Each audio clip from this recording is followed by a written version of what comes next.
The new season is almost here, and you know what that means? Transfer news is heating up. Today we're diving into the latest signings and rumors surrounding Real Madrid. This football giant have been making some intriguing moves, and we're here to break it all down for you. So sit back, relax, and let's get into what's happening behind the scenes. But first, if you're new here, don't forget to like the video, subscribe to the channel, and hit the notification bell so you never miss an update. This is Carleto Sports, and let's jump into the analysis. After winning every major trophy last season, Real Madrid is aiming to dominate Europe once again and raise in a new era. Let's start by taking a closer look at the Merengues' attack last season. Real Madrid relied heavily on Vinicius Jr., Rodrigo, and Bellingham.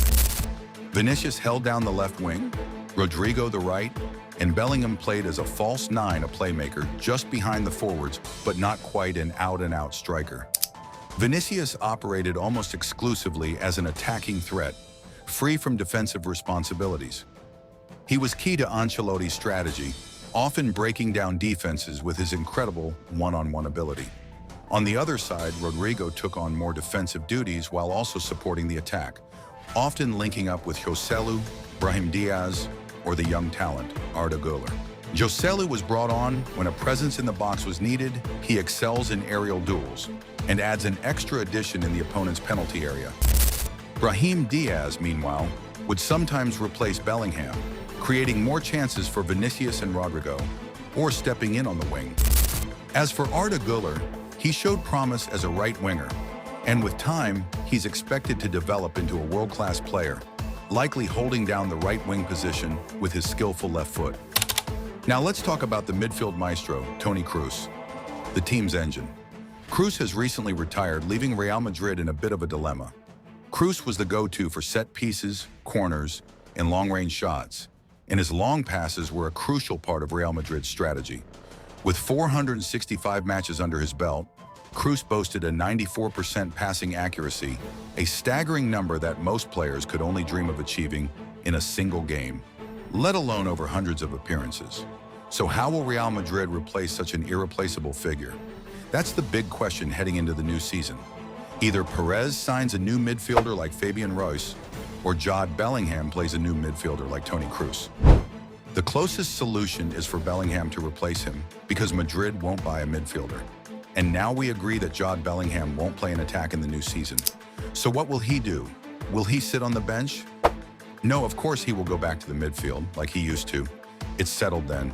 Bellingham will play Toni Kroos. Let's get to the attack. Vinicius Jr., Rodrigo, and Kylian Mbappé. 100% heavy names and something great, but there's something we need to talk about Kylian Mbappé. Let us agree that Kylian is a left wing, not a good attacker, and to get the best out of him, he must be coming from the left and go to the goal. And let us think that Real Madrid is trying to include him in Cristiano Ronaldo's days to be his substitute in the future as a left wing. But the deal failed, and after Cristiano Ronaldo left, Madrid tried to include Mbappé again to be present as a left wing and replace Cristiano, but the deal failed too. And in all these years, Merengue was trying to join Mbappé to play as a left wing, because Vinicius was performing very badly. But now when the deal was made, Vinicius is now a strong and great player, and he is the best left-footed player in the world in any way. And it is impossible to leave his place, because this is the only place he can play, and this is the most important thing in our topic today. How will Mbappé be employed in Real Madrid, and how will it be handled with all these stars? This is a problem that you have to face now. But with the presence of Carlo Ancelotti, I want you to be assured that for Mr. Carlo, this job is easier. And like he did with Milan, and he can employ Kaká, Pirlo, Seedorf, and Rui Costa, he can also employ a real attack line. I don't know. So how will he do it? Let me tell you. The solution, my dear, will be in the decentralization part. So you don't have to know who is the left wing and who is the right attack. This is what Ancelotti will do in the new season. You will find a little bit of Vinicius playing on the left, and once he wins the match, you will find him behind the box and doing a switch with Mbappé. And Mbappé's time will be the left wing. And maybe Ancelotti will see this indirectly when he goes out in a press conference and asks how Mbappé will play Real Madrid. Will it be a left wing or a straight attack? He said he will play in the attack line and that the game width is 68 meters and they must be exploited with the ball. And said you can't say to Vinicius that he was left wing in the last season because he was moving a lot, not only in the left wing, and also said that Rodrigo, even though he was right wing, but many times we saw him on the left. The fact that Kylian in Paris Saint-Germain in the last 5 years is the first star of the team, and he never returns to defend. And in the last 2 seasons with Meringue, Vinicius is built on all offensive lines. He stays in front of him and never returns to defend. So now that the two are in the game, who will defend again? This is a big problem that the team may face in the new season, and Ancelotti must be working on its own. The last thing about Mbappé and Vinicius is the competition between the two. Will it be useful for Madrid, or will it cause problems for the team? It's known that in the days of Cristiano, Madrid was always serving Ronaldo, and that's the first star of the squad, but now there's Vinicius, Mbappé, and also Bellingham. But let's look at the party's ambitions, considering that they will return to the middle line. When we look at Vinicius, we will find him dreaming of winning the golden ball, and he wants to be the star of the window. And the same goes for Mbappé. He dreams of winning the golden ball and being the star of Real Madrid first. Will this competition create problems between them and make everyone in them peaceful and the team is damaged? Or will it be a competition that Real Madrid will benefit from?